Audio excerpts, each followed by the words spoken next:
Alarbi fa 7 ny volana septambra taona 2024 ampifaliana tomboky lasy tomboky vavy miarabaka anao amin'izao alina izao tonga soa atao anatin'izao fampalalambavao izao ary ampitiavana be no anasako anao anjoyanay hatramin'ny farany eo amin'ny lafim-bavao mahakasika ny fitrandrahana izay ataon'ny orinasa QMM any amin'iny distrikany Fort Dauphin iny dia betsaka ny olana mianjady amin'ireo mponina miaina ao anatin'ny faritra voakasika izany fitrandrahana izany raha ny nambarany olobe toateny avy any antoerana milaza ny tsy manohatra be fahatany ny fitrandrahana misy any antoerana izy ireo fa kosa mitaky ny anaovany fanjakana fanadihadiana lalina manoloana ireo olana samihafa izay iaina ny mponina ary mitaky ihany koa fandraisana andraikitra avy amin'ny orinasa manoloana ny fahavoazana mianjady amin'ireo mponina ireo fanadihadiana. Betsaka ny fitarainana efa noentin'ny mponina mahakasika ny fitrandrahana ataon'ny orinasa QMM araka ny nambaran'ireo mponina avy any antoerana nefa dia hodin'ny fanjakana tsy hita ny zava-misy sy mitranga ho izy ireo. Famonoana afo aza ny betsaka anakonana ireo orana maro iaina ny vahoaka ho hiatrany ny fanazavana. Fambolenay sisy zavatra mazara. Raha hoe seretina zany mivoka sy oarina amin'ny vary ohatsy mahavokatra hoe ino taona izy teo taloha dia amin'izao fotoana izao anjara izy raha mahavoka sy 3 vanga amba na 4 vanga. Dia raha oarina izy amin'ny balahazo oarina zany hoe amin'ny ohatsy hoe 9 hectare ny volena zara na mba misy hoe 10 gony angamba no azo aminazy amin'izao fotoana izao. Amresaka fambolena zay dia raha mahoarina amresaka fiompiana ao any tapaka lalandraha ny semposempotra ny olo semposempotra dia maty rehefa avy eo ny aretikibo ny afajaza ny zaza beloha araka ny tenenina teo ny zaza malemy amin'ny vatany ambany ny zaza tapatanana efa hitatsika tamin'le reportage ny goka amin'ny sofiny ny aretikotra isan-karazany ny fahasembanana dia misy zaza koa any tenenireo mpiandromby a ny masony koa voa dia ohatrany hoe misy indraindray misy mivoakanana le mason'le alina zany zavatra zany mampiahiahy le izy anatin'le zavatra tsy misy anefa ny zavatra raisiny fanjakana. Ankoatra ny fitrandrahana ny ilmenita na ny fasimainty izay nambaran'ireo mponina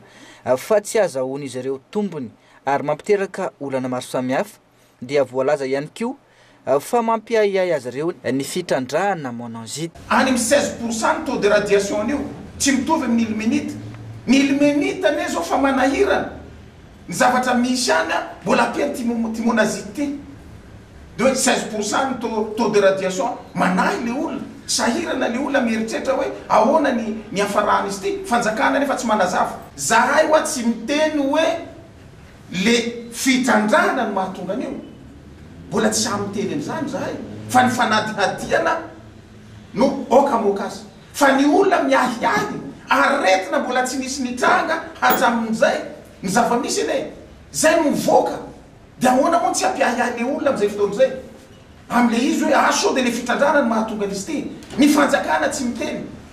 Manoloana ny zava-misy dia mitaky fanadihadiana maika ataon'ny fanjakana ny mponina ary miantso fandraisana andraikitra avy amin'ny QMM manoloana ny fahavoazan'ireo mponina ny antoerana. Takina ihany koa izy ireo ny hanatanterahana fitsapakevim-bahoaka mahakasika ny fitrandrahana ataon'ny orinasa QMM. Fa olana teraky ny tsy fisian'ny politika ampitantanana mahakasika ireny arem-pirenena ireny mitranga eto Madagasikara amin'izao fotoana izao io hoy ny CST teo aloha Joseph Iolan gabraraka ny arem-pirenena olombitso no tena mahafantatra ny momba azy ireny sy migoka ny tombotsoa azo avy aminy ary ny vahiny no manjakazaka fangiry firina aza no hiaina ny ankamaroan'ny mponina mivelona eny anivon'ireny faritra voakasiky ny fitrandrahana ireny raha ny fanazavana nomeny ity CST teo aloha ity hatrany no mafisany fa tokony rosona ny fanovana ny rafi-pitantanana ny vola sy ny arem-pirenena ka tsy atao tompotrandro ka tsy atao tompony mangatakatiny ny vahoaka malagasy amin'ny fampafantarana ireo arena rehetra misy eto amintsika sy ny tombotsoa tokony hoentiny ary ny momba ny fitrandrahana azy tanjona apetraka ny sy ny fizarana arena mitovy io amin'ny vahoaka malagasy tsirairay raha ny fanazavana hatrany. Ny tsy fahavitantsika migere ny ressource ny arentsika no mahatonga ny firenena mahantra ka io zao manao fanambarana reo avy agny Fort Dauphin amin'ny zavatra misy agny dia zay tsy voatantana ny fanjakana mifandimby mihitsy ny arena ka raha vo tsy inventorier io tsy gérer tsara ny arena de tsy hoisy tombotsoa aty au contraire mamparary ny vahoaka indray ny fitrandrana ataony sasany ka zay no tokony jerena tsara ahoana ny fomba igerentsika ny arena eto Madagasikara tsara fantarina eto fa Madagasikara nge anisan'ny firenena fito manan-karena indrindra raha ny arena akibon'ny tany sy arena voajanahary no resahana eto ambonin'ny tany firenena fafito manan-karena indrindra eto ambonin'ny tany sika anefa gisitra ry afara ry mahantra ny malagasy ary io ny arena trandrana de lasany tsy resaka fa tsy nio elmenita zay voalaza teo io fa maro koa ny arena zay lasa mandeha tsy hita popoka tsy hitatsika mihitsy tsy hitany le vahoaka ny tombotsoa ny mpitondra mifandimby ihany no mahafantatra hoe zao lasa ny volamena lasan'zao lasa ny bois de rose lasan'zao lasa ny BDB fa io dia tokony igerena tsara ary tokony azo le tombotsoan'io zavatra io ny vahoaka malagasy maro anisa. Eo amin'ny pejiny politika manoloana ny fametrahan'ireo mpanohana kandida sarin'olona toanany amin'ireny takela-by fametahana dokam-barotra ireny dia manome 420 ora ny tompon'ireny sary ireny ny veo anivo ny fiadidina ny tanàn'Antananarivo tsy maintsy miroso amin'ny fanalana izany kosa ny tompon'andraikitra aoriana io fepotona ireo raha toa ka tsy misy ny fandraisana andraikitra ataony tompony izany sary izany fanampanazavana.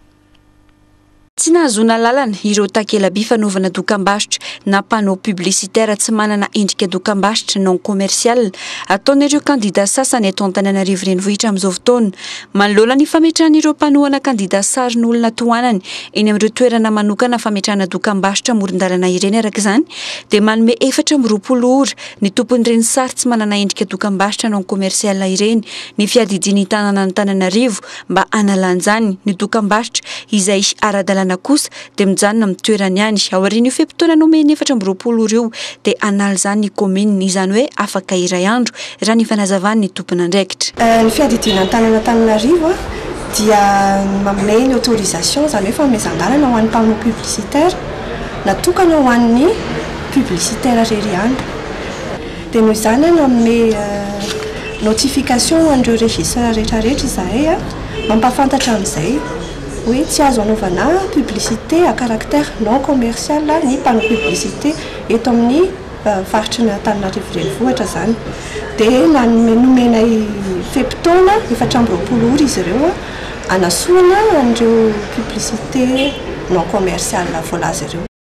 Lafy mavao makasika ny fiomanana amin'ny fiatrehana ny fifidianana dia voafetra ho efatra ny isan'ireo délégué ny candidat isan'isany azo apetraka isaky ny birao fandatsambato mandritra ny andro ny fifidianana araka ny nambaran'ny tompon'andraikitra teo anivon'ny gestionny nomeny gestionny sy ny eiza fanofanana manokana makasika ny lalàna amin'ny feny fifidianana sy ny andraikitra izay sahan'izy ireo mandritra ny andro ny fifidianana moa izy ireo tamin'ity andro hoany ity. Toptina sarano mitatitra ny andininy. Isan'ny antony teraka ny alabato sy ny olana eny anivon'ny birao mpifidianana amin'ny fotoanan'ny fantatsaham-bato ny tsy fahavezan'ny délégué ny candidat ofidina ny lalàna amin'ny feny fifidianana hoe ny tompon'andraikitra avy amin'ny EUSA io indrindra no antony nanomezana fampiofanana manokana ny délégué ny candidat eny Polo Androany Tetsianosy. Ny antony nanaovana ny atrika ity zany hoe fampiofanana ireo mpampiofanana ny délégué ny candidat eny anivon'ny birao fandatsaham-bato dia satria ireo candidat dia manana voalohany aloha manana olona ho alefany eny anivon'ny birao fandatsaham-bato izay anara-maso mizotra ny fifidianana amin'ny andro ny fandatsaham-bato. Noho izany dia misy fanampiana hoentinay avy ato amin'ny EUSA amin'ny traikefa sy ny teknika sy ny outil rehetra izay tokony ananany ahafahany manara-maso de manière efficace zany ny zotran'izay fandatsaham-bato izay amin'izay raha ny fanazavany ity tompon'andraikitra ity hatrany dia niferana ho efatra isaky ny birao fandatsaham-bato ny délégué ny candidat tsirairay afaka manara-maso ny fifidianana noho ny abetsaka ny candidat ilatsaka hofidiana sy ny akely ny birao fandatsaham-bato sasany. Tsy mahazo mihoatra ny efatra ny solotenana candidat zany hoe i candidat enina amby telopolo zany afaka mandefa solotena daholo dia afaka manendrika hoe suppléant fa satria matetika kely ny birao fandatsaham-bato dia miteny zany ny lalàna hoe efatra tsy mahazo mihoatra ny efatra zany ny solotena ny candidat isan'ny birao fandatsaham-bato noho izany dia mamifandamina zany ny antoko politika afaka mifandamina na afaka mihodina ataontsika hoe mihodina zany mba tsy hanelingelenana koa ny fizotra n'ilay fandatsaham-bato satria raha be dia be ny olo anatin'ilay birao dia mazava fatandindo ny tsy sy ny fahombiazana amin'ny fanatanterana ny fifidianana amin'ity taona ity ny zava-mitranga amin'izao fotoana izao hoy ny VST milaza ny mbola mampaneno lakolosy fanerana trany ny VST ny amin'ny tokony irosona amin'ny fandaminana ny firenena mialohany anatanterana ny fifidianana mbola nanamafy ny antoko politika VST fa tsy mamaika ny androsona ny fifidianana amin'ity taona ity miabetsaka ny tandidona manambara fa tsy lamina izany fifidianana izany araka ny nambaran'izy ireo iroso ihany ny fifidianana rehefa miroso hafahafa izy ity to tahaka ny mandeha nefa mijanona misy katsikatsy politika maro samihafa misy fingapingana politika maro samihafa zay tazana eny an-dalana eny tsy voatsela akory zay ny candidat Omer Beriziky no nitarainany amin'ny fanongotana ny panoany vao nitrangana tamin'ny omaly misy trangana peste sahady eto Madagasikara teo dia nisy telo volana vacances de la peste zao zany zao trêve de la peste ray ve zany mety hitranga satria rehefa misy ny peste dia tsy mahazo mamory vahoaka tsy mahazo mitangorongorona tsy mahazo manao andry tsy mahazo manao andry zany ve zany anisan'ny tafiditra ao anaty kazy politika ve sa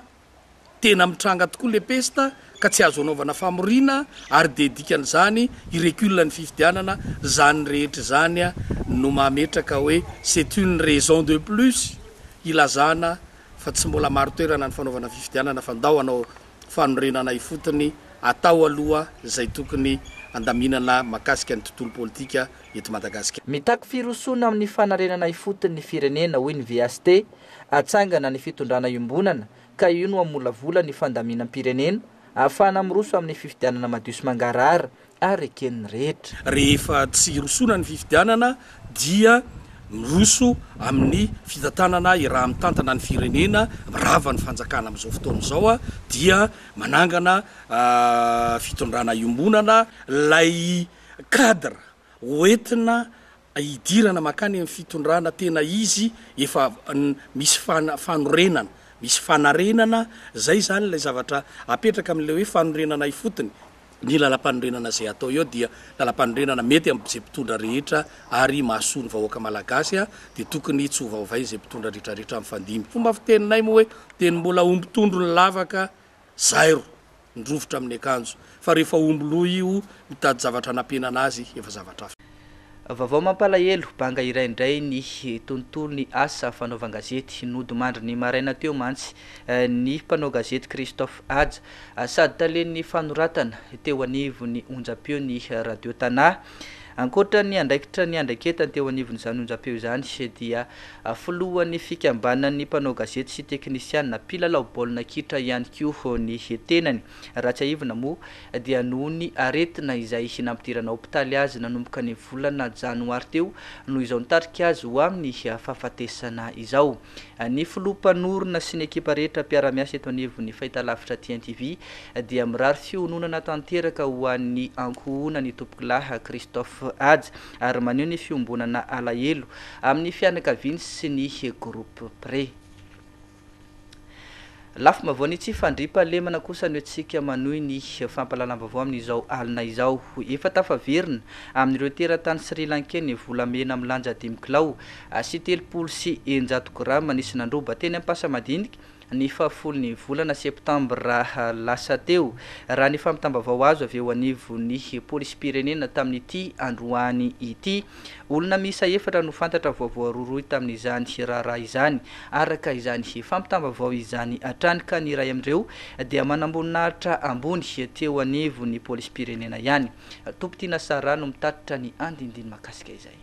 noho ny fanomezam-baovao avy amina olona tsara sitrapo trateriky ny polisy avy amin'ny besesakely fahadimy ny sasany tamin'ireo tomponantoka tamin'ny raharaha fandrobana volamena milanja 10 kilao sy 300 grama anateratany Sri Lanka teny Ampasamadinika ny 10 volana septambra lasa teo. Olona misa 4 moa no voasambotra hatreto tao anatin'io ny mpamilina Sri Lanka voaroba. Fantatra kosa fa manam-boninahitra avy amin'ny polisy pirenena ndray tamin'izy ireo. Ity faran'izay ny tolo-batana teny amin'ny PC5 rehefa nanapariana avis de recherche. Teo anatrehan'izay sanganavatra rehetrarehetra zay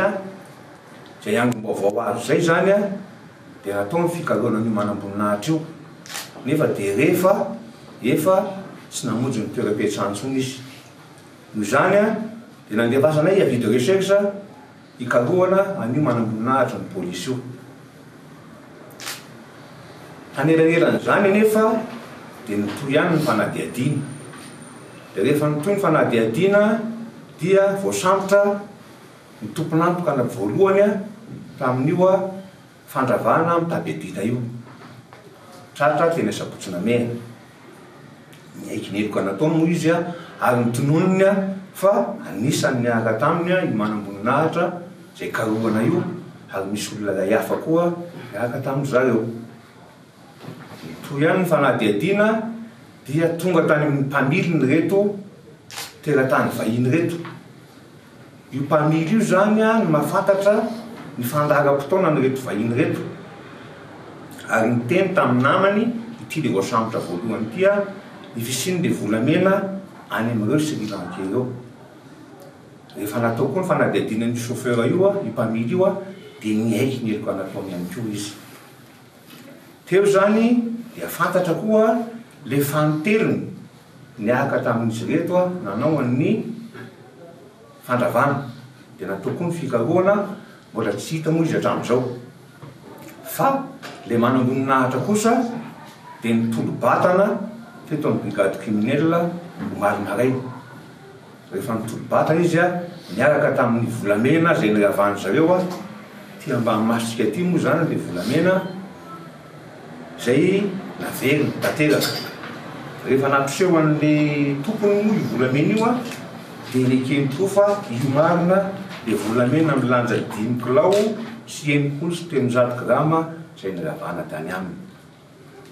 Ankehitriny dia efa nisy ohatran'ny voalaza fa efa ho ifarana ny famotorana. Akoatran'le ray mbola karohana dia ho atolotra amin'ny fampanohavana zany ny atolotra taratasy nady mikasika n'ity fandravana tapedina ity. Ho atolotra ny fitsarana ny anankefatra satria misy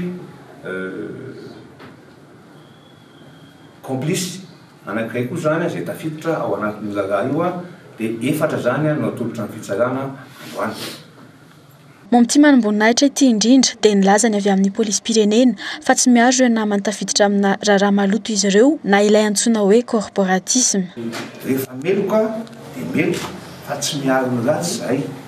Mesure hoesina aminazy zany mesure aloha zany hoe efa nataony ankety ho atolotra ny fitsarana izy zany déféré izy zay ny voalohany. Ao aorianan'izay tsy maintsy misy mesure administrative andehanany anaovana dossier disciplinaire ho anazy mba andehanany amin'ny conseil de discipline ny police nationale. Arak'izany efa tafaverina amin'ireo Sri Lanka ny volamena nisy nandromba ary ampiakarina fitsarana androany kosa ireo voaroroy tamin'izany fandrompana izany. Iverenantsika kely ny lafim-bavaon'ny politika ho toy ny fitetezam-patra izay tanteran'ny lolo Madagasikara Ramatoa Ramavalysoa Anitra Eliana any amin'ny fatra Itasy izay tafiditra ho isan'ireo faritra iandreketany dia tao amin'ny commune ambanivohitra Ambohimandry district Anarivon'ny Mamindray izy no nanatanteraka izany fitsidihana izany. Fanorazana Rakoto no mitatitra ny Ansipriany. Ho fampandrosoana miainga ny fotony any Madagasikara sy ho fanohizana ny asa izay efa fanaon'ny lolon'i Madagasikara Ramavalysoa Anitra Eliana dia nisy ny fionanana raha anady hevitra tamin'ireo olom-boafidy mpampianatra lehibe ny Fokontany ary solitena Isapasitra tao amin'ny commune ambanivohitra Ambomiandra izay nanaovany tatitra ho an'ny vahoaka sy ho fampahafantarana ny fisiany antemeran-doholona ary nanazavany ihany koa ny anjara asa iandreketan'ny loholona amin'ny mampisolitena ny vondrom-bahoaka itsinjara-pahefana azy. Teo ihany koa ny fampahafantarana ny vaovao misy eto amin'ny firenena ka anisan'izany ny fametra-pelan'ny filoha Rajaonarimampianina izay ny filohan'ny Antemeran-dolonarivo Rakotovao no misolo toerana azy araka ny lalam-pandrenana amin'ny maha olom-boafidy tao anatin'ny antoko HVM ny tenany dia nisy ihany koa ny fanazavana sy ny fifampizarana ny vinan'ny fisandratana taona 304 ary ny fijerena ireo rakitsary mirakitra ny fotodrafitra sapapandrosoana vita ny filoham-pirenena Rajaonarimampianina nanerana ny nosy. Namarana ny fotoana moa ny fandraisana ny etaetan'ireo vahoaka sy ny fanentanana azy ireo amin'ny fiatrehana ny fifidianana izay tanterana ny 7 ny volana Novambra ho avy izao. Matoa midiny ity ianao dia hiaino ny etaetan'ireo mponinareo nambara tamin'ny moa fa efa betsaka ny fandraisana andraikitra sy fandraisana anjara nataon'ny fitondram-panjakana izay nitarina Andriamatoa Rajaonarimampianina tamin'ny alalan'ireo tetikasa maro sy ny famatsim-bola maro izay nentina tety fotony nomena tokony zareo hoe noentina izay tatitra izay fa naverina tamin'izareo hoe fiteny ny filoham-pirenena teo aloha matetika hoe Madagasikara tsy vita indray andro fa ny fototra aloha natomboka ary ny farany moa dia fanentanana nreto vahoaka reto hiatrika amin'ny fifidianana amin'ny filaminana amin'ny fantoniana nampahafantarana azy hoe tokony andraikitra izy amin'ny maha-olom-pirenena vanona olom-pirenena fenano azy dia nomena izay herintsika izay izy mba sahijoro amin'ny heviny andray an-tanana ny maha-olom-pirenena azy eo anatrehan'izany hoe fiatrehana ny fifidianana izany. Lafa vao miompana amin'ny fandaminana ny tanàna Antananarivo dia pakafako misy arivo eo anivon'ny tanàna Antananarivo no isitraka nisy fiara-miasa eo anivon'ny commune Antananarivo renivohitra sy ny ONG Positive Planète vita sony androany maraina izany fifanarahan'ny-piara-miasa izany teo amin'ny ben'ny tanàna Lalora Valomanana sy ny talempatry ny Positive Planète International Agnes hier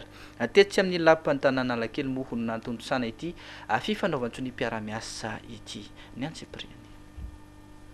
10 euro ny tetibidiny tetikasa famatsimbola ny AFD frantsay ny région Île-de-France ary ny fondation Suez mpitantana ny tetikasa kosa ny commune Antananarivo renivohitra sy ny ONG Positive Planète International. Izao tetikasa izao dia ho fampakarana ny fari-piainan'ireo pakafako misa arivo amin'ny alalan'ny fanodinana fako voangona ampidiram-bola ho azy ireo fanomezana azy ireo fiahina ara-tsosialy ihany koa. Commune Antananarivo izay tary amin'ny ben'ny tanàna Antananarivo sy zareo amin'ny Positive Planète International dia mikendry indrindra amin'ny fanatsarana ny fari-piainan'ny vahoaka Antananarivo, vahoaka sahirana amin'ny fanadiovana koa ary amin'ny fanomezana asa ary izay rehetrarehetra izay dia arahana fanoratana pré collecteur ny fitenena azy amin'ny teny vahiny teo moa mpandroaka an'ilay fako ho avadika ho angonina ho avadika ho zavatra hafa zany dia anatin'izay fomba fijery izay indrindra satria izay mifandraika amin'ny fomba fijeryn'ny ben'ny tanàna Antananarivo zany sady voadio ny tanàna no manatsara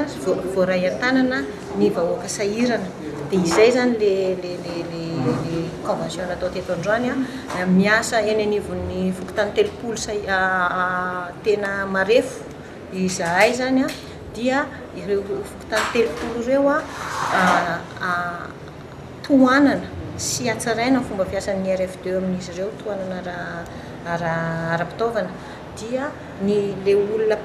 mpanangona fako sy mpamadika an'izy ireo ho avadika ho akora dia ho tohanana koa amin'ny resaka mutuelle santé zany hoe ampidirina anatina assurance santé zany zareo mba hanatsara kokoa amin'ny fomba fiasany amin'ny fomba iainana andavanandro mihitsy. Aritra roa taona izao fifanarahan'ny-piara-miasa vita sony teo amin'ny commune Antananarivo renivohitra sy ny ONG Positive Planète International na izao ho fampiakarana ny fari-piainan'ireo pakafako eto Antananarivo renivohitra ireo. Eo amin'ny pejin'ny finoana dia mitsingena rampitso faharoapolo ny volana septambra ny andro Asura na andro fahatsiarovana ny martyr silamo Imam Hussein maty novonoana tany Karbala sy ny fianakaviany 100 taona ny lasa izao no izy ireo nanohitra ny fahirano natao tamin'ny mponina tao amin'io tanàna io. Atsiaro io asa lehibe nataon'io sy ny famonoana azy ireo fikambanana silamo UMM i Madagasikara rahampitso ka amin'ny alalan'ny fiaraham-bombavaka no entina manatanteraka izany fankalazana izany. Fanorazana Drakoto no mitaritra ny Antsipriny. Ka ny programa ao anatin'izay ansora zay misy diabe zay mianga avy ety amin'ny ivitoerana islamika Ampasika ety amin'ny Omy Anosimasina zany mianga veto ny diabe mandrapatonga eny amin'ny tetezana eo amin'ny mandrapatonga eo amin'ny rond-point Ampasika eo amin'ny tetezana eo amin'ny Jovena Ampasika eo. De rehefa aveo zany atreo zay diabe zay de aveo samy manao zay atongavany am'izay zany miara-mandehitsika makeny amin'ny kianjan'ny Maki Andohatapenaka de eny zany no anohizatsika ny programa fiara fitoambavaka lehibe fahatsarovana sy ankalazana n'izany ansora 2018 eto Antananarivo zay. Ka nohon izany fahavazana lehibe zany sady fahatongavana izany fotoana andro lehibe zany de miara-miobona lahelo amin'ny mamitsika miara-miobona lahelo amin'ny ireo marajy an-taklidy ny manampahaizana mpino silamo rehetra mpitarika fivavahana ary ny mpino silamo maneran-tany tsy ny mpino silamo ihany fa ny rehetra zay mitia sy pombany fahamarinana indrindra ireo olona zay mpanaja sy mpiaro ny zon'olombelona zay manaraka ny solidalan'ny Imam Hoseny zay nanaovana tsy mety novonoana izy sy ny fianakaviany ary ireo mpanaraty azy noho ny fiarovana ny zon'olombelona sy ny rariny. Ka miaraba manokana sady mankahery ao anatin'izay ny ONG na ny association zay mpiaro sy mpanandratra ny zon'olombelona maneran-tany ary indrindrandrindra ny eto an-toerana amin'ny nosy malalatsika eto Madagasikara. De iny ihany koa tomboky lasy tomboky vavy no mamarana indray ny fotoanantsika tamin'ity alina ity. Mankasitraka fenonao izay tsy nisaraka taminay hatramin'ny farany ary mbola mame fotoanao amin'ny rahampitso mametraka ny veloma mandrapitafa tomboky lasy tomboky vavy.